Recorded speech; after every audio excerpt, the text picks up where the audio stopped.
Hello everyone, देखिए अब कुछ न्यूमेरिकल्स करते हैं। Linear velocity, angular velocity, centripetal force, centrifugal force, इन सब के बारे में देखो।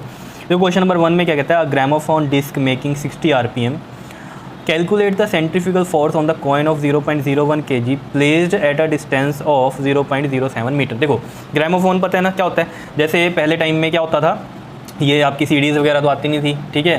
तो जैसे आप सॉन्ग्स वगैरह सुनते हो, स्पीकर्स होते हैं, उसमें आवाज़ आती है, ठीक है। तो पहले क्या होता था, ग्रामोफोन होता था। ग्रामोफोन में क्या होता था, एक ऐसे ये डिस्क होती थी, ठीक है, ये रोटेट करती थी, ठीक है, और इसके ऊपर ऐसे ये एक पिन आउट सी लगी होती थी, ठीक है, और ये ऐसे टच होती थी इस पर, और ये ऐसे घूमता रहता था, ठीक है। और यहाँ पर क्या होता था, इस तरीके से ये स्पीकर सा होता था, ठीक है, एक तरह से इसमें से आवाज़ आती थी, ठीक है, सॉन्ग सुनते थे जब। क्लियर।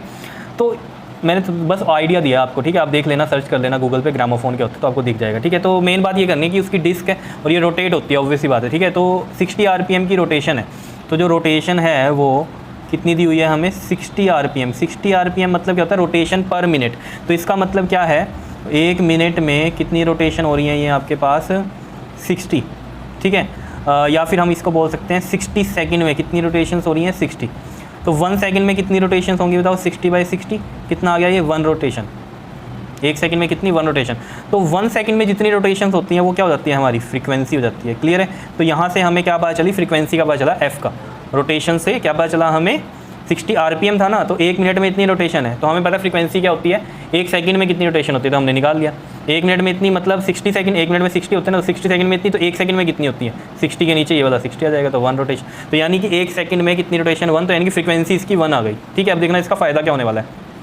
तो यहाँ पर ये क्या कहता है, calculate the centrifugal force on a coin of, यहाँ पर एक कॉइन है, मान लो इस पर ये कॉइन रखा है, ये इस डिस्क का सेंटर है, और centrifugal force on the coin of 0.01 kg का इसका मास है, ठीक है। इसका मास कितना है, इसका कॉइन का 0.01 kg, and place at a distance of 0.07 metre. मतलब ये कितनी दूरी पे होगा, इसके जो डिस्टेंस है r दिया हुआ है 0.07 मीटर की दूरी पे इसको रखा हुआ है कॉइन को डिस्क में, ठीक है। अब ऑब्वियसली बात है, ये डिस्क क्या कर रही है, रोटेट कर रही है, और ये इसके ऊपर रखा हुआ है एक कॉइन, ठीक है। जैसे मैंने आपको बताया था सेंट्रीपिटल फोर्स क्या होती है।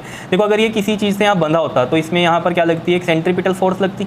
क्लियर है। लेकिन यहाँ पर अभी क्या है, कौन सी फोर्स है, ये फ्रिक्शनल फोर्स है। ये तो रोटेट कर रहा है, अब ये इसके साथ ही घूम रहा है, इधर ये जा नहीं रहा ना, इधर जा रहा है। क्यों नहीं जा रहा, क्योंकि एक फ्रिक्शनल फोर्स है इधर। जैसे कि हम कहते थे ना, एक गाड़ी मूव कर रही है, ठीक है, तो वो इधर क्यों नहीं जा रही है, क्योंकि उस पर एक फ्रिक्शनल फोर्स लगती है साइड, जिसको हम सेंट्रीपिटल फोर्स भी बोलते हैं वहाँ पर, ठीक है।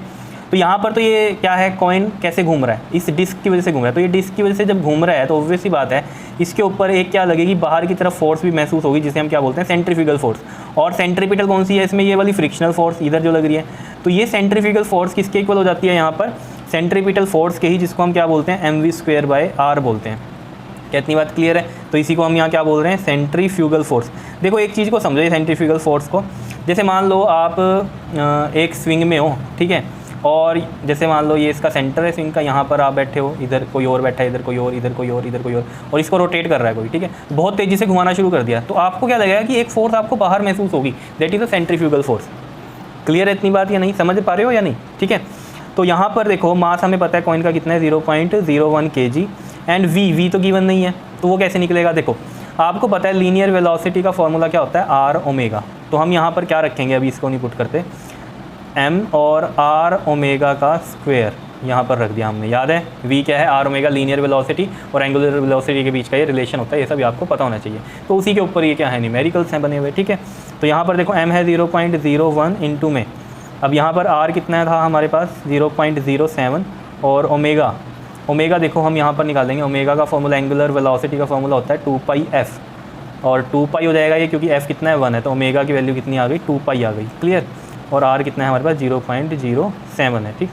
अब देखो इसको हम ऐसे करते हैं, 0.01 इंटू में इसका स्क्वायर था, तो 0.07 इंटू में 0.07, और 2 का स्क्वायर क्या हो जाएगा, 4, और ये पाई का स्क्वायर। एक बात याद रखना, पाई का स्क्वायर हम अप्रॉक्सीमेट 10 के इक्वल लेके चलते हैं, बिकॉज पाई स्क्वायर क्या होगा, 3.14 इंटू में 3.14, तो ये 9.87 अप्रॉक्स होता है, समझ रहे हो। तो ये हम कितना ले सकते हैं, इसको 10 के अप्रॉक्स ले सकते हैं न्यूमेरिकल्स में, ये चीज़ याद रखना आप। ये 0.07 ये इससे कैंसिल हो गया।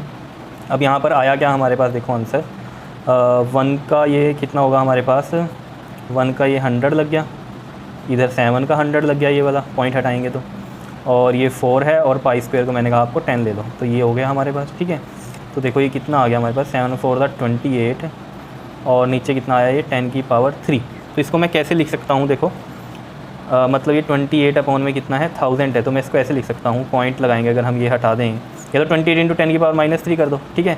नहीं तो कैसे करोगे इसको, पॉइंट लगाओ तो ये 0.028 न्यूटन आ जाएगा। क्या इतनी बात क्लियर है या नहीं है बताओ, आंसर समझ में आया कैसे किया है, ठीक है।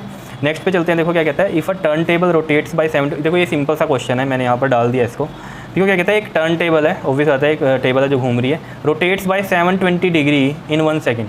देखो पहले तो ये समझो, अगर कोई एक टर्न टेबल है जो घूम रही है तो ऑब्वियस ही बात है, टर्न टेबल अगर घूम रही है तो वो रोटेशन जो उसकी होती है वो 360 डिग्री पे, देखो ना कैसे ये होता है, जैसे ये मानो यहाँ से चला, ठीक है, ये 90, ये 180, ये 270 और ये 360, एक रोटेशन जो होती है वो 360 में होती है, ठीक है। तो यहाँ 720 डिग्री 1 सेकंड में हो रही है, तो इसका मतलब 720 डिग्री मतलब क्या, 360 का डबल, तो यानी कि 1 सेकंड में कितनी हो रही है, 2 रोटेशन हो रही हैं, समझ रहे हो। यहाँ बोल रहा है ना वो 720 डिग्री इन 1 सेकंड, तो इसका मतलब क्या हो गया, 720 डिग्री मतलब क्या, 2 रोटेशन, बिकॉज 360 डिग्री की एक रोटेशन होती है और 360 का ही डबल है।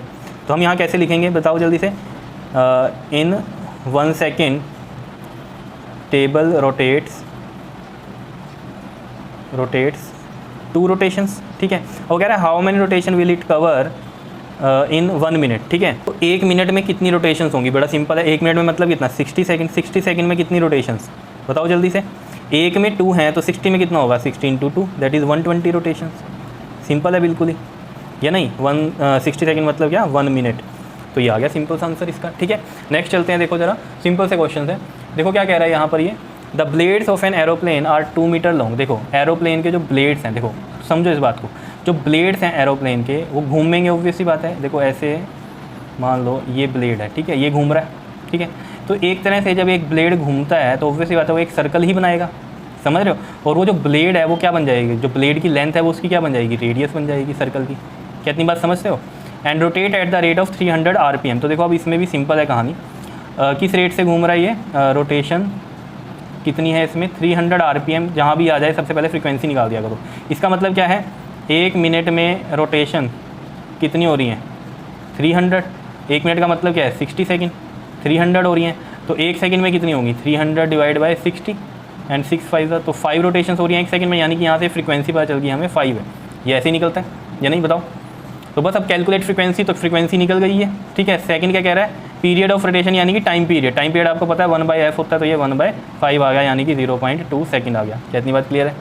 उसके बाद क्या कहता है वो थर्ड, कहता है एंगुलर वेलोसिटी। एंगुलर वेलोसिटी आपको पता है ओमेगा क्या होती है 2πf, तो 2π इंटू में f कितना है 5, तो यानी कि 10π, और इसका यूनिट जो होता है रेडियन पर सेकेंड होता है, ठीक है। सिंपल से क्वेश्चन है। लीनियर वेलोसिटी क्या होती है v, और इसका फॉर्मूला क्या होता है v का आपके पास r ओमेगा।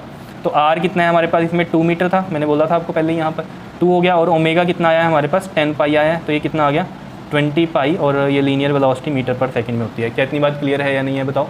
समझ में आए क्वेश्चन, बिल्कुल सिंपल से थे। तो ये सिंपल क्वेश्चन थे, लेकिन फिर भी एग्जाम में जब आते हैं तो आपसे नहीं पता चलता कि ये कैसे करने, तो तभी मैंने यहाँ पर आपको एक बार करवा दिया है बिल्कुल सिंपल। क्लियर कर लोगे, ओके, थैंक यू।